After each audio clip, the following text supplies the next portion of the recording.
everyone, for joining today. We appreciate your participation and continued support to this user group. This is something about me. I've been the group leader of San Ramon user group since 2020, the famous 2020 year. And all-time certified Dreamforce speaker, CGL advisory board member. I've been the community. What does that mean? Good question. It's community group leaders, community group leader advisory board member. I have been working with kindcause.org and JAMF, and I was a previous cohort of Rad Women alumni. So that's a little bit about me. And virtual meeting house rules. Please mute your mic unless to ask a question. Post your questions in the chat. Be engaging. And these are some useful links I will post in the chat. Explore the Salesforce Architect website, career development planning. There's a trail mix for that. Then there's a quest for Trailblazer DX, and you can win really cool prizes if you do that before a certain date. And a lot of people are taking interviews. So there are some Salesforce Lightning interview questions on this link. They train you for Lightning interview questions. So take a look at that. I'll share it soon. These are the upcoming dreaming events. If you're interested in the dreaming events, networking opportunity, Tahoe Dreaming. It's in July, and July 20th to 21st in Lake Tahoe area. And there's Midwest Dreaming. It's from August 16 to August 18. And Dreaming in Color, June 14 to June 16. So you can bookmark those dates. And if you're interested in those dreaming events, definitely take advantage of the early pricing. This is a little bit about the group. We started in 2020 and now it's 2023. Going strong. We have presence in several social channels, and I will post those links too. So please follow this group and continue to support us and participate with us.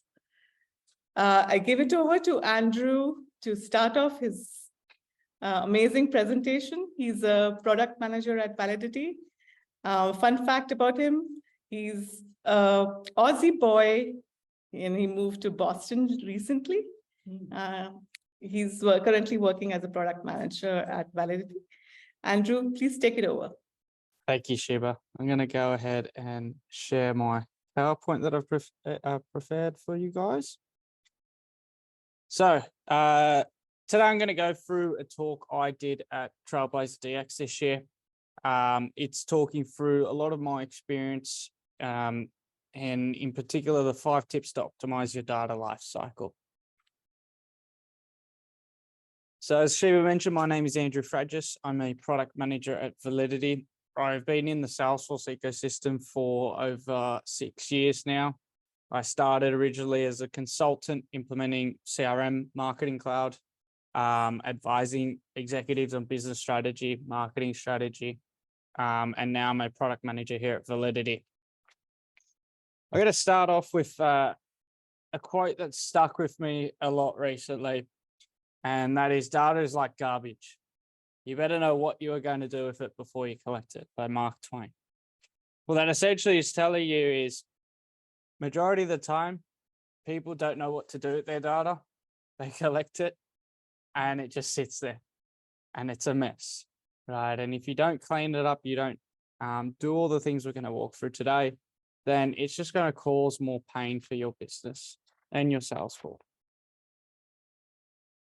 So the data life cycle, it starts with acquisition of the data, and then we go along into storage.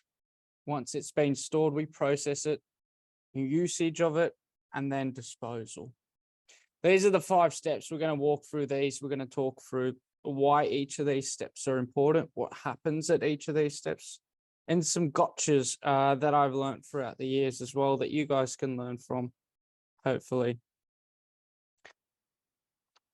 Starting off with acquisition, data being created or collected originating from an internal or external source. Now, acquisition no matter how you get it, is key, right? This happens through numerous ways. And I'm going to stop for a minute and ask you guys in the audience if you have any ideas of what I'm going to show next, of what are some of the methods of acquisition, right? If you guys are online, just drop it in chat. How do you think your company, your Salesforce CRM obtains that data? Give you a quick 2 minutes to drop that in the chat. Shiva, if there's anyone in the room that has any ideas, they can shout it out quickly as well.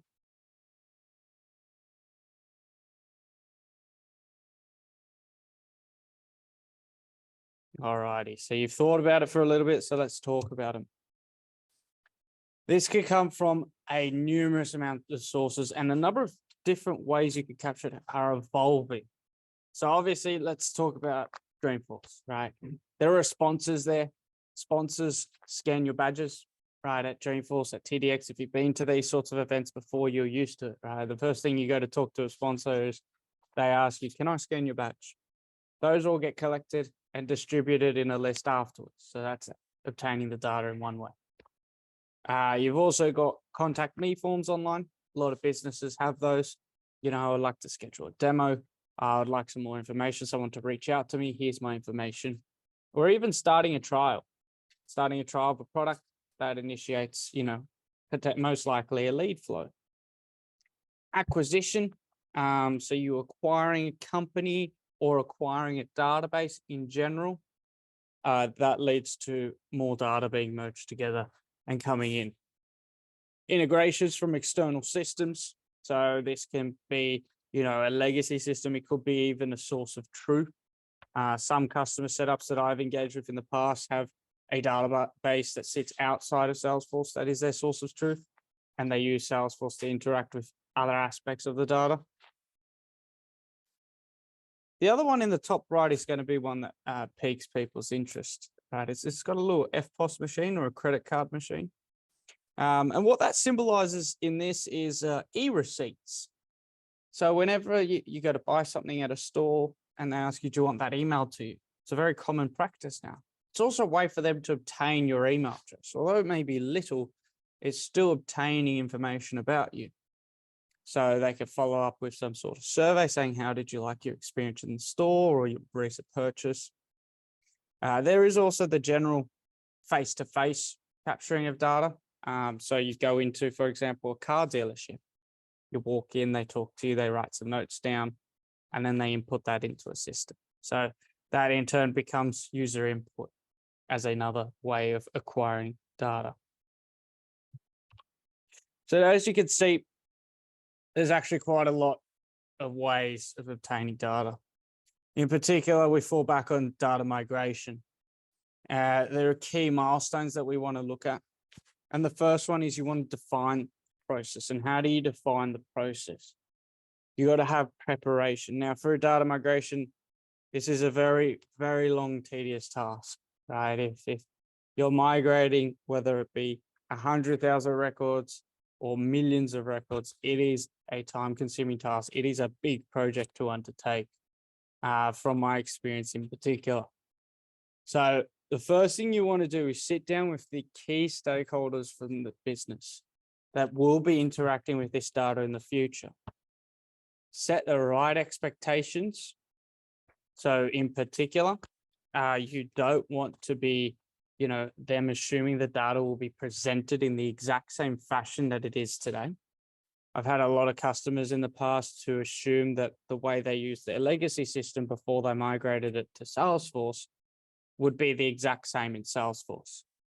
And you've got to take that time to essentially explain to the stakeholders first, who then cascade that message down of, right, it may look and feel different, but it's still the same data being prepared. And that leads then to a mapping exercise, right? Make sure you map all of your data accordingly. So which source fields would map to the target fields. You want to also, that incorporates migrating the metadata, right? And building out where you're going to be housing the data. And we talk about housing the data in the next stage of the data lifecycle, but essentially you want to make sure that you have the correct format of fields, the correct fields you want, correct structure of objects and relationships before you go ahead and migrate it. You want to build out a run sheet of which data to migrate in what order. Is very critical to migrate data in a logical order that ensures the relationships and dependencies. So for example, if we're doing a contact migration, you want to make sure you migrate the accounts first before you do the contacts. You can't migrate contacts and then accounts. You lose that relationship along the way. You want to test this migration.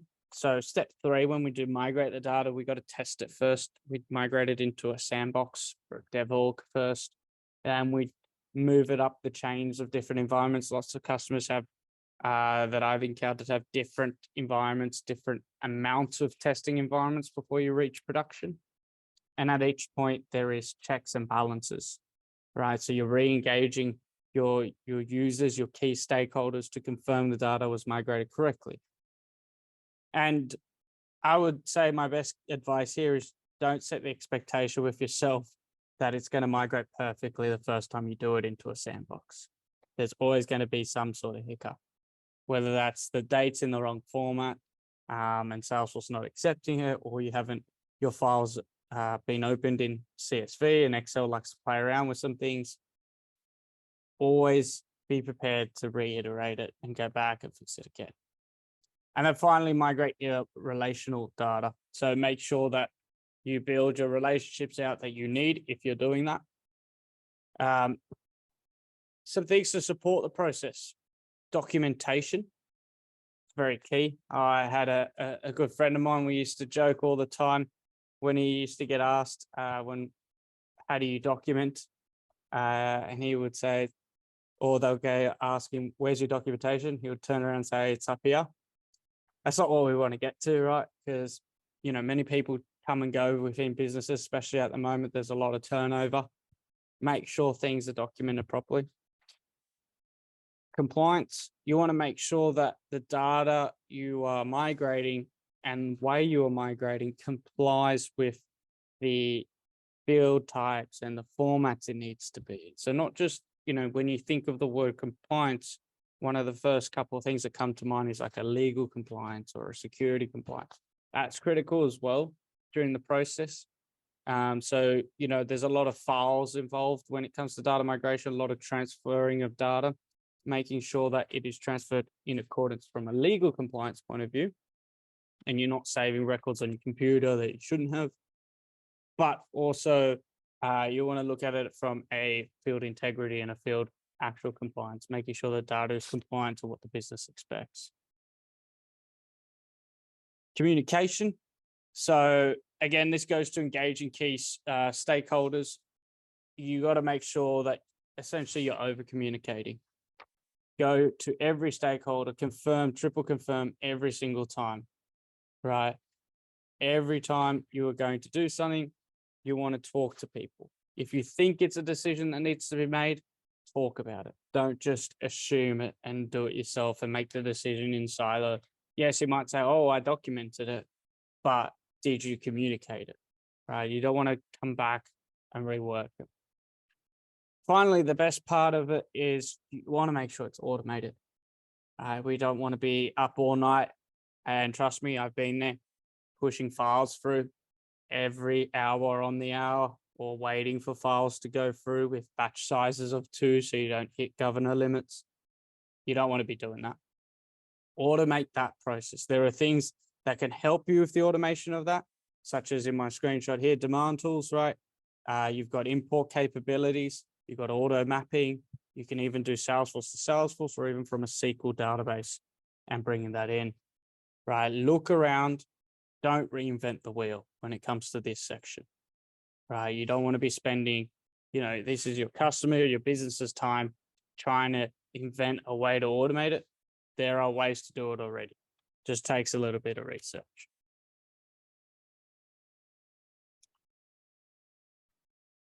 Now, you've migrated your records, right? And you've acquired your records. How do you handle it from a business as usual perspective?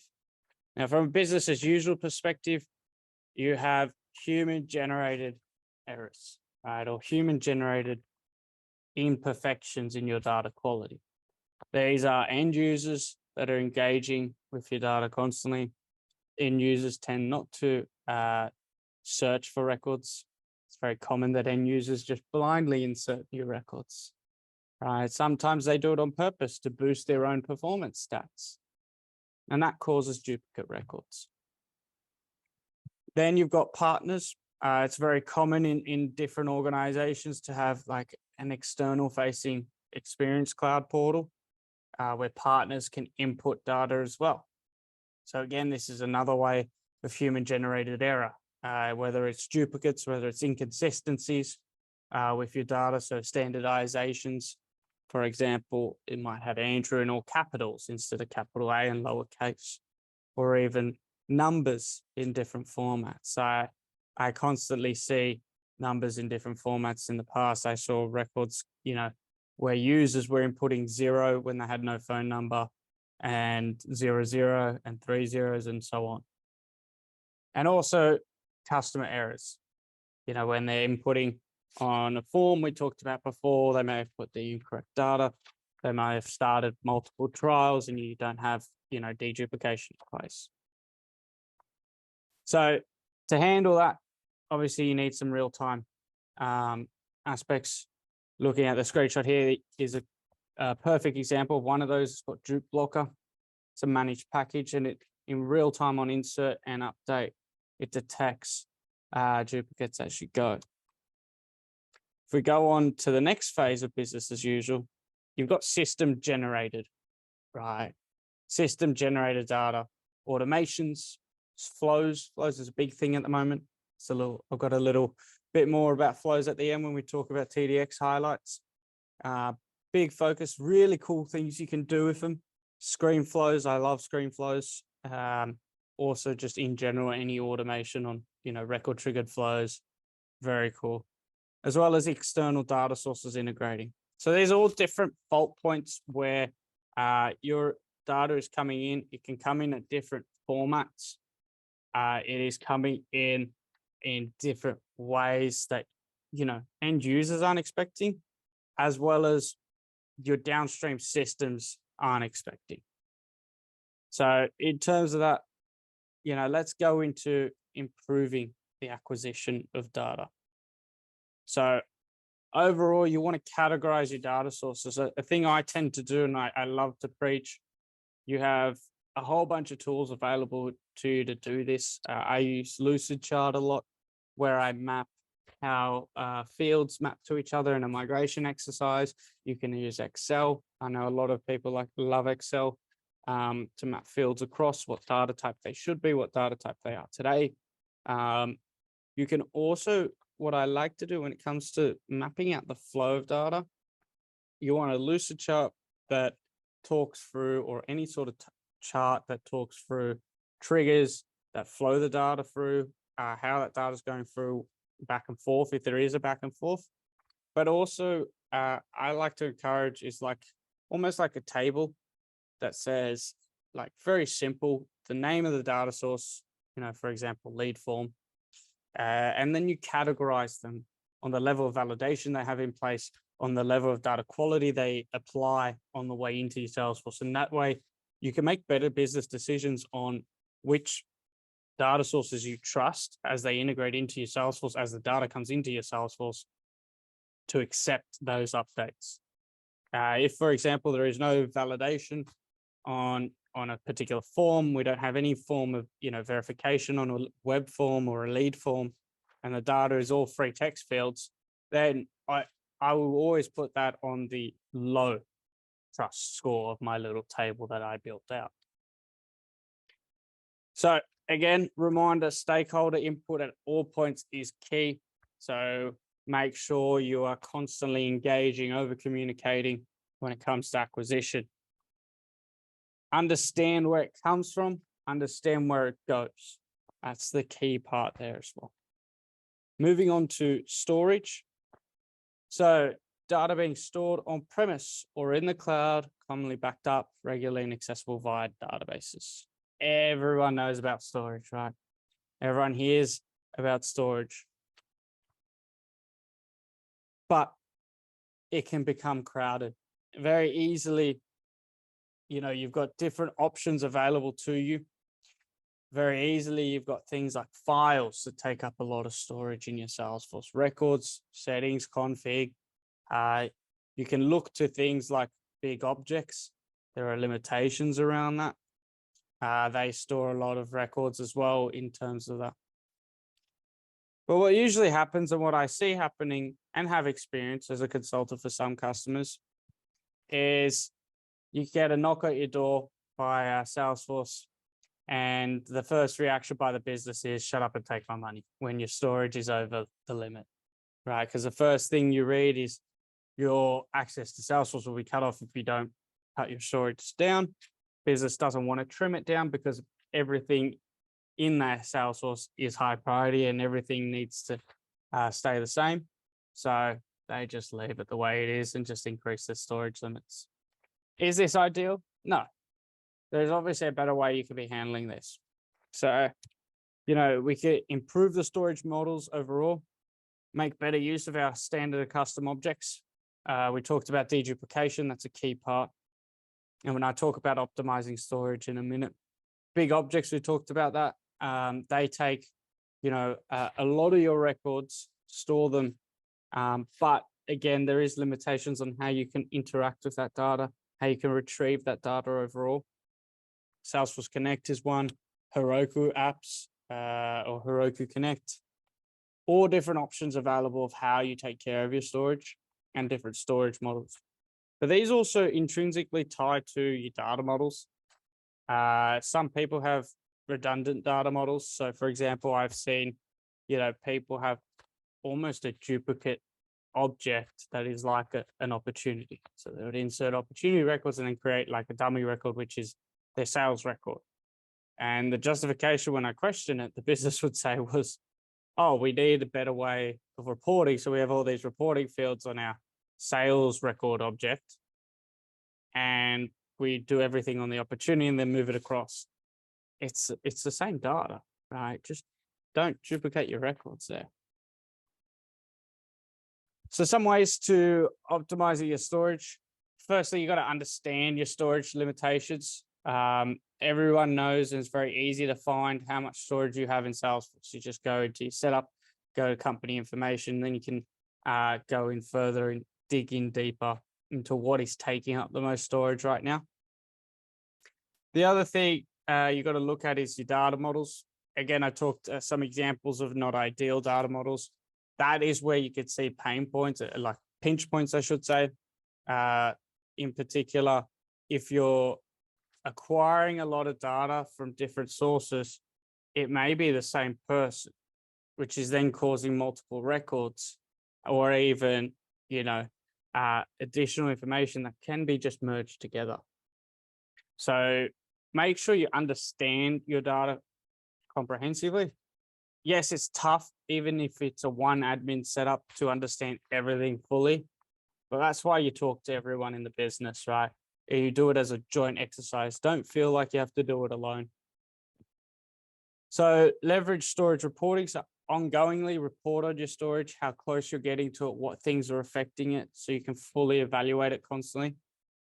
Archiving data. Understand the compliance first before you go to do this. Archiving is a funny word, right? It's not really archiving when it comes to Salesforce, it's deleting. The only way you can really set up an archival system is like you're exporting the data out of Salesforce into a storage system that you're paying for.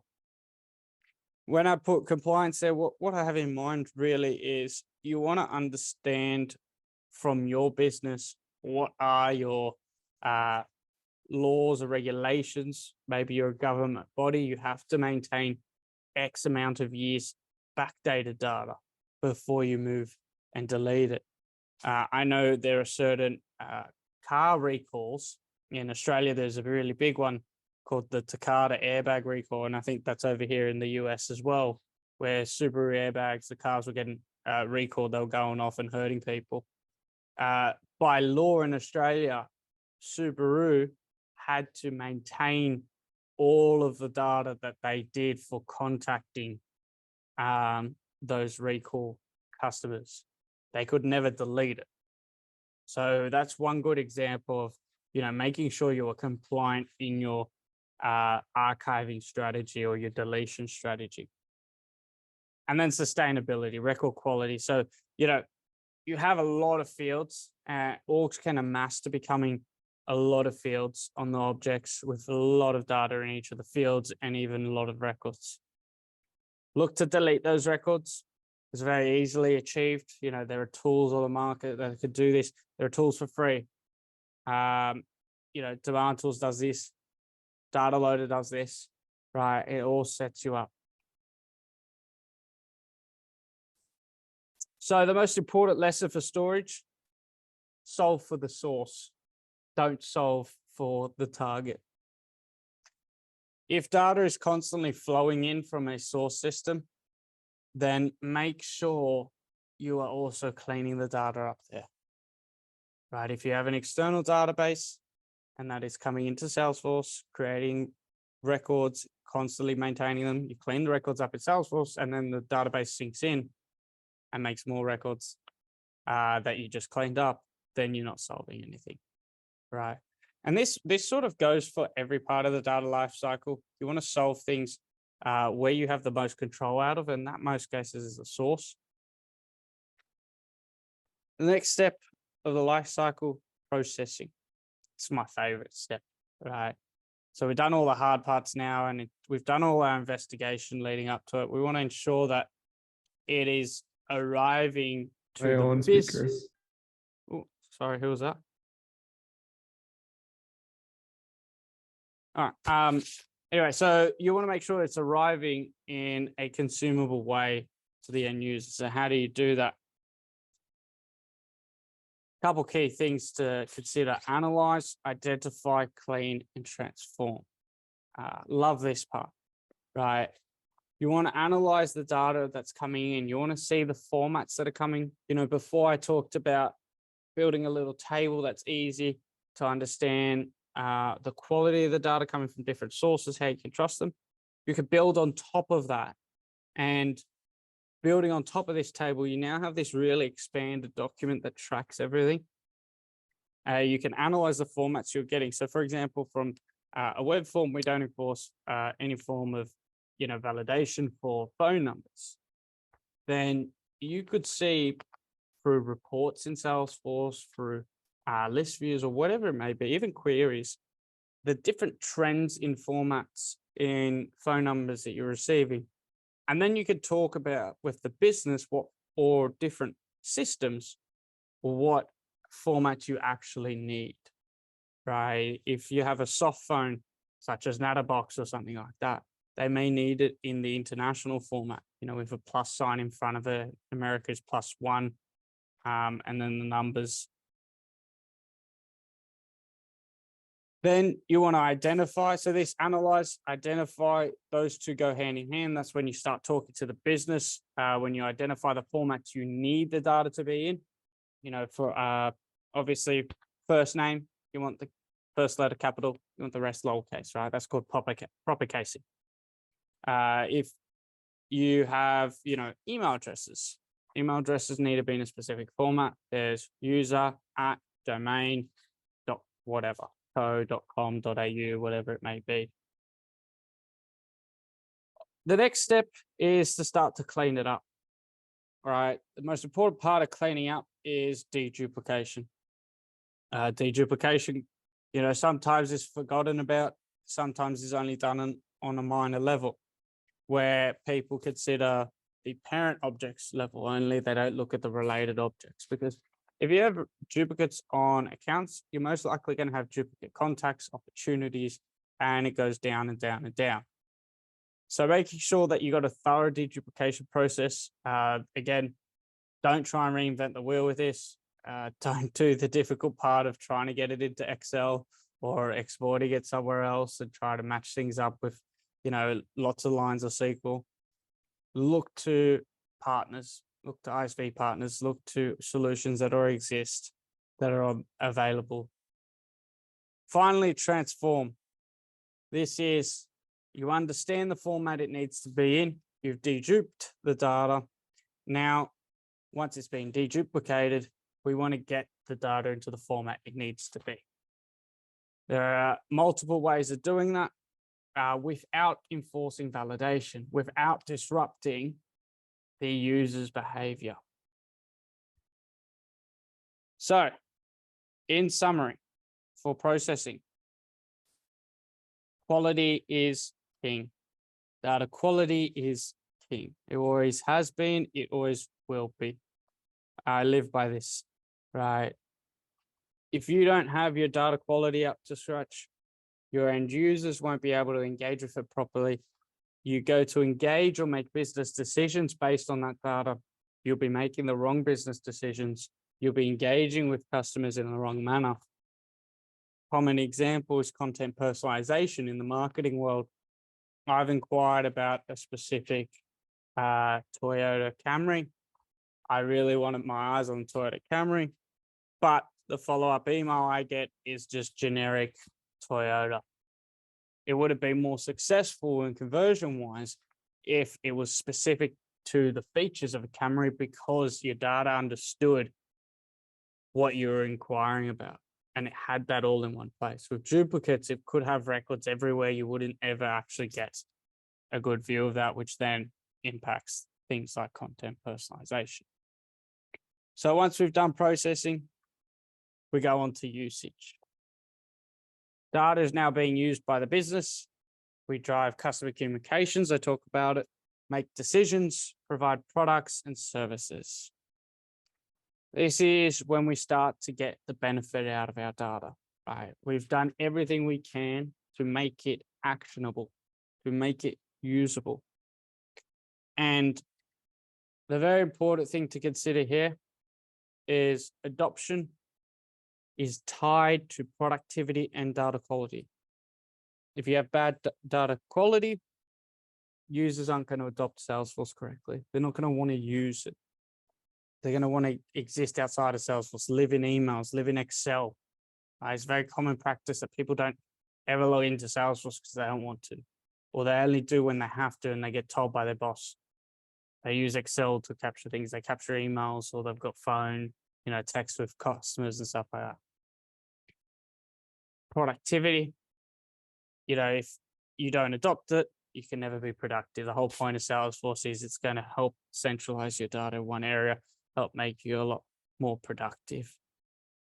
And these things go hand in hand. If your data quality is not great, then how can you action your data faster? Understanding your usage, make data accessible. Key one here is bringing all of that data you've spent all that time cleaning, standardizing, deduplicating into one place. There are products, you can use list views, but they're very limited to single objects. Things like GridBuddy Connect that brings it all into one place. You've got relationships as well on your related tabs in your Lightning page that shows you things as well. You can even get creative with screen flows, right? To bring all necessary data into one screen that's a read-only screen, or maybe even editable if required.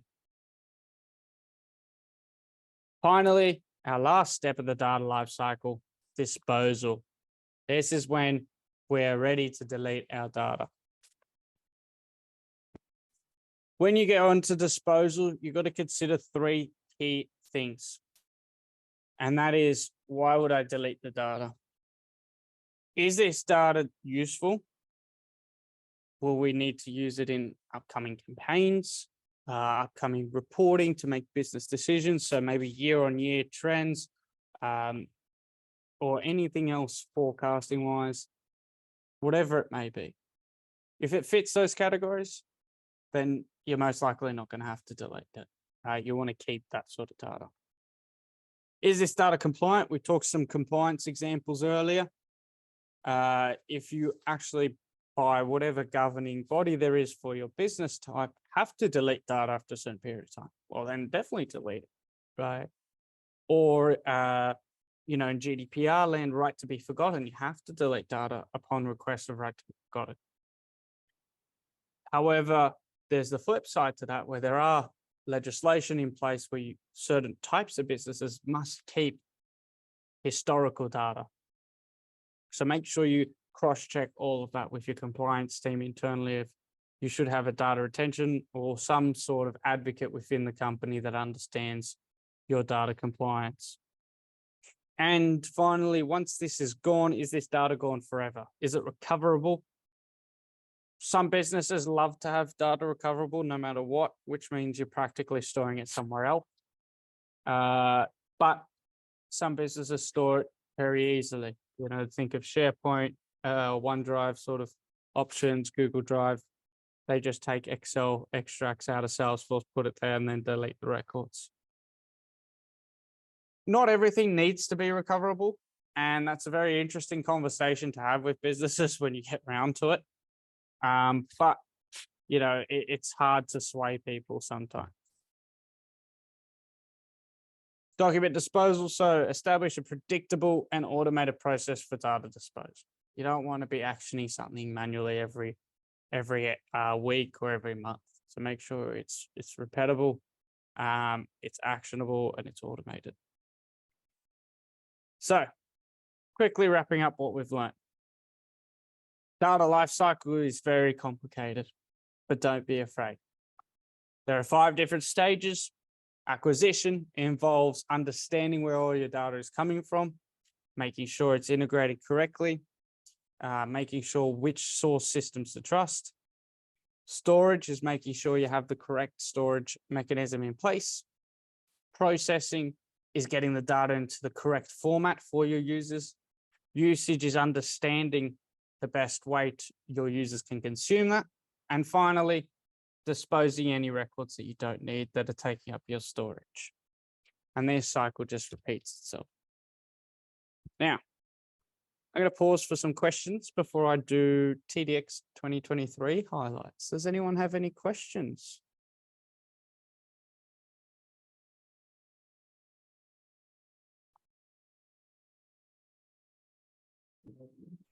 Anybody have any questions? Oh my gosh.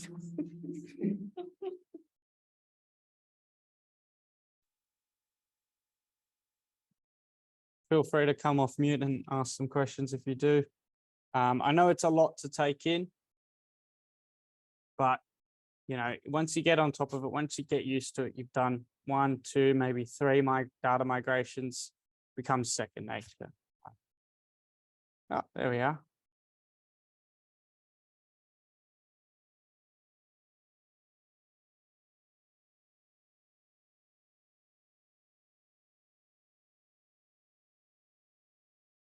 Any questions in the room, Sheba? No. I can't speak. There's a big echo. That's all right.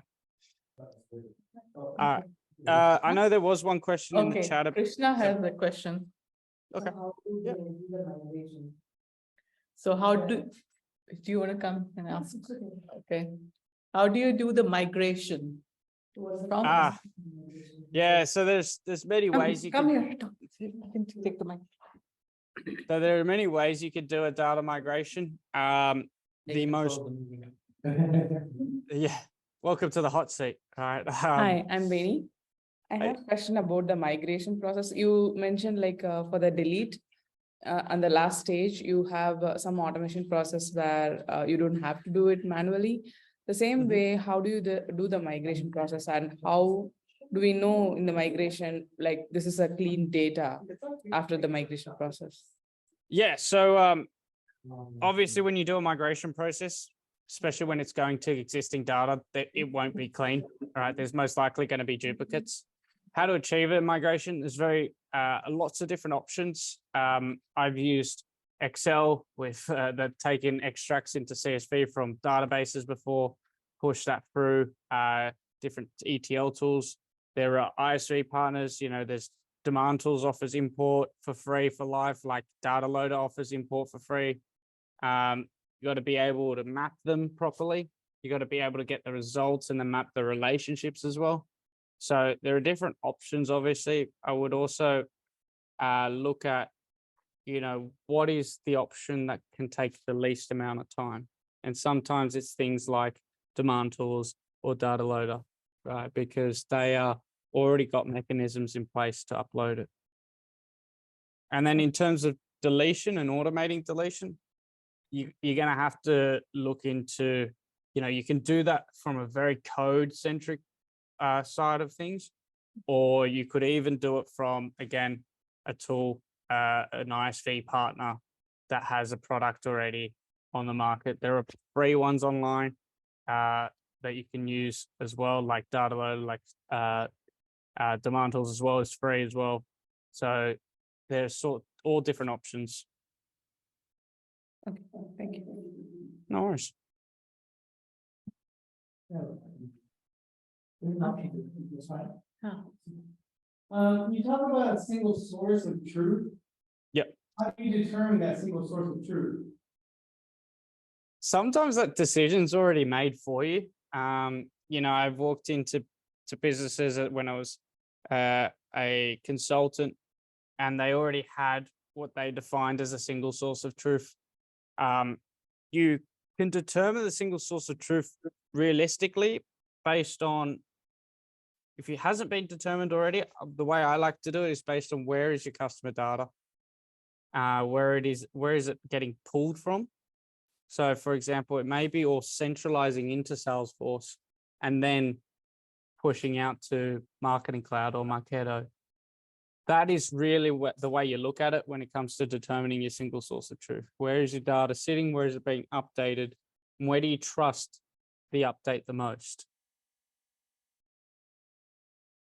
Okay, thank you.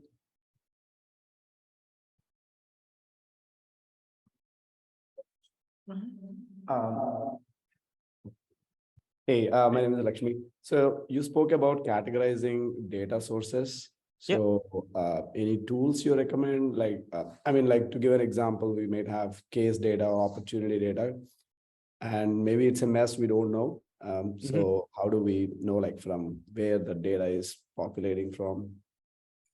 So where it's populating from is Like very the hard. sources, data sources. Yeah. So a good behavior is that the integrations you have in place should set a value, such as a source system. I saw very commonly in different setups having a pick list value called source system that applies a label or even stamps it. In terms of identifying it, usually you walk into a business and different parts of the business know, we've got this website integrated with a web to lead form. And then when I categorize it, I talk about an easy way to do it. It's like a table, right? I just list what the data source is. I list, how much validation there is, and then I give it a judgment, low, medium, or high in terms of how much you trust it. Hopefully that helps. Yep.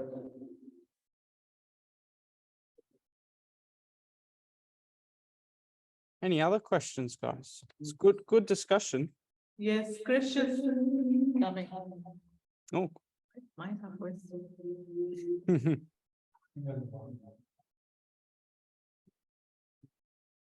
I was just wondering, like, when a company has like complicated integrations with different data sources, like as you're describing, so for example, like an integration for AWS for file storage and things like that, and like, or maybe the source of truth, as you said, was stored in an external system rather than internally in Salesforce.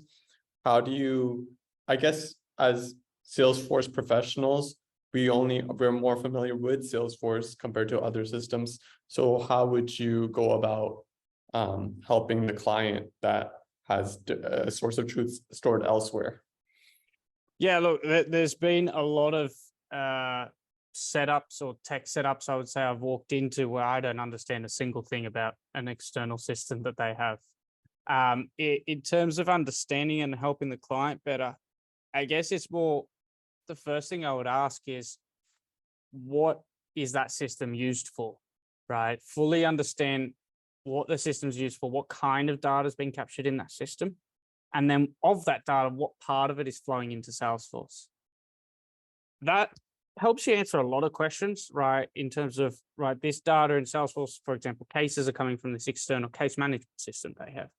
But you also may realize that they're integrating cases, but they're not integrating the comments. So there is a misalignment now in what everyone's investing in, which is Salesforce you as a Salesforce professional is promoting the use of Salesforce, but they're missing a key bit of data. So fully understand what it is for.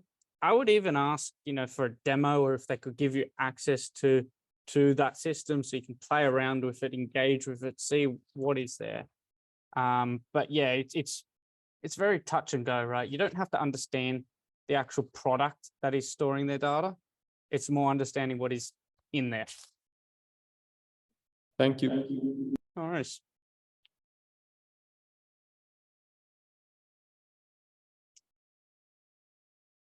Any other questions?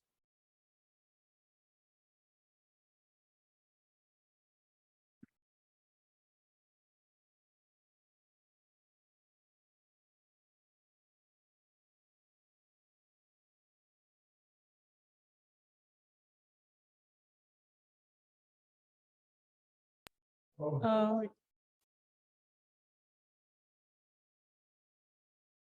You're on mute, Shiba.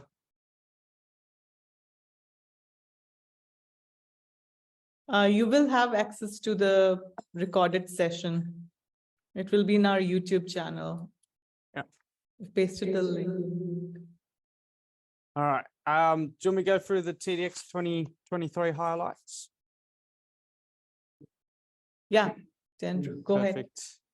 I have 5 key highlights here. The first one, Einstein GPT. Right, that's a huge announcement in general. We saw the announcement come before TDX, but they talked a lot more through it. It combines public and private AI models with your CRM data. I did see a very cool demo of Einstein GPT actually writing a test class. That was very cool. No longer you have to spend all these hours trying to write a test class, but I would just hazard this warning of always double check the test classes. Don't just take it as gospel from AI, but it was a very spot on test class. It was very good. So you can use this to ask natural language prompts, so conversational questions from within your Salesforce.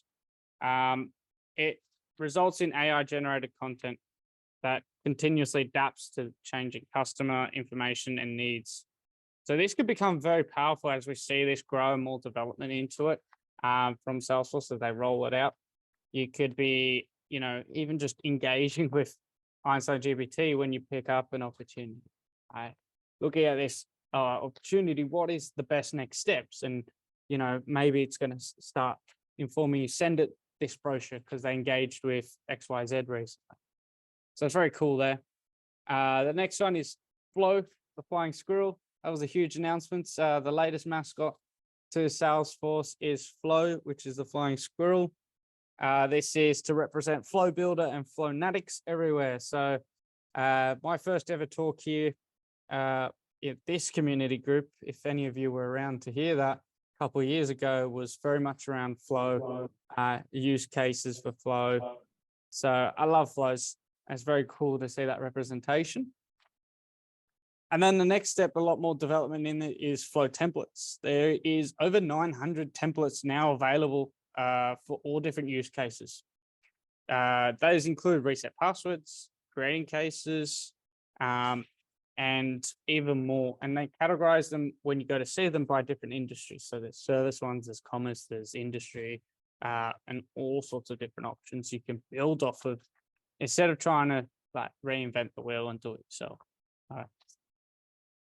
The next one is a big one, free integration user licenses. So enterprise and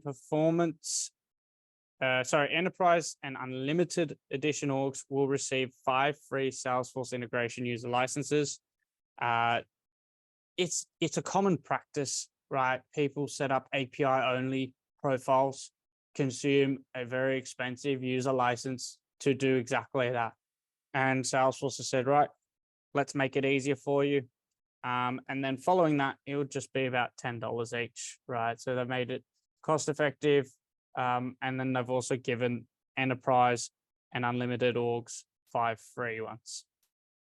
Finally, Trailhead Coach includes, which is guided learning pathways, self-paced learning on Trailhead. Participants can develop their skills and help to align it to their career goals overall. You can also even unlock free certification vouchers. And then it also gives you access to interviews with employers. Once certified participants automatically access informational and mock interviews. So you can have actual interviews. It also gives you the opportunity to engage in some mock interviews, preparing you for the actual interview as well. So this is in combination with the Talent Alliance as well. So it's very great to see that coming into the Salesforce world. And that's it, guys, from my side. Thank you. And I'm going to stop sharing now. Hopefully you guys learned something from that. Take away some things. I am always available via LinkedIn. So you could search me up, Andrew Fredgis, and I'm always happy to help you out, anyone in the community that needs the assistance. And thank you, Sheba, for having me again. Thanks, Andrew. That was just awesome. I had a question regarding those highlights. Highlights you ran over for TDX. So the Trailhead Coach, is there a certification for that, or? No, so it's actually a program you can sign up for. You can actually work towards getting a free certification voucher. So it essentially encourages you to do more learning based on your career paths and stuff, and it rewards you. And those templates you talked about, do you have and does it include all types of industries like nonprofits? From what I can see, that they've started off with some basic industries to start off with, but it looks like Salesforce is going to keep expanding it. I don't think I saw a non-for-profit template, but they have it centralized online as well. If you want to have a look, I can find the link somewhere for you. Yeah, actually, I've seen that template library. Yeah. In Salesforce Plus, actually, there's a whole session on it, and they describe all the templates. But have you used any, or is there a favorite one? I've definitely used the reset password one before. That's very easy. It's a ScreenFlow one, easy to set up. My use cases tend to be a little bit more complicated than the templates. So time to time, I use the template as like a starting point, and then I build like really more complex off of it, which is what they're built for, right? The whole idea is it's a starting block and you build off of it. Yeah, and it includes all the best practices as well, right? Yes, exactly. Flow building. Anybody has? Krish, can you mute it, please? Anybody has any questions on TDX highlights? Is the GPT thing like licensed or like? So is the GPT, Einstein GPT thing licensed, or is it coming out of the box? Like anybody? I believe it's a license, an add-on license that you need to get. Okay. So we were still working on the pricing when I kind of laughed out about it. So, Yeah, thank you. Anyone else has any questions on TDX highlights? If not, then this is a wrap, and yeah, and hope more people can join us next time in person. We had a good gathering here of about 10 people, 10, 12 people. And we enjoyed getting together and just chatting and catching up. And apart from hearing a very nice session from Andrew, it was very enlightening. Thanks, Luis. Yeah, we hope to see you in person next time. Have a great day ahead, and hope you all enjoyed this session. Andrew will catch up with you later. Thanks very much as usual for an excellent session. Thank you. Thank you, Shiva. Thank you, Andrew. Thank you, guys. Thanks. Thank you. Bye-bye.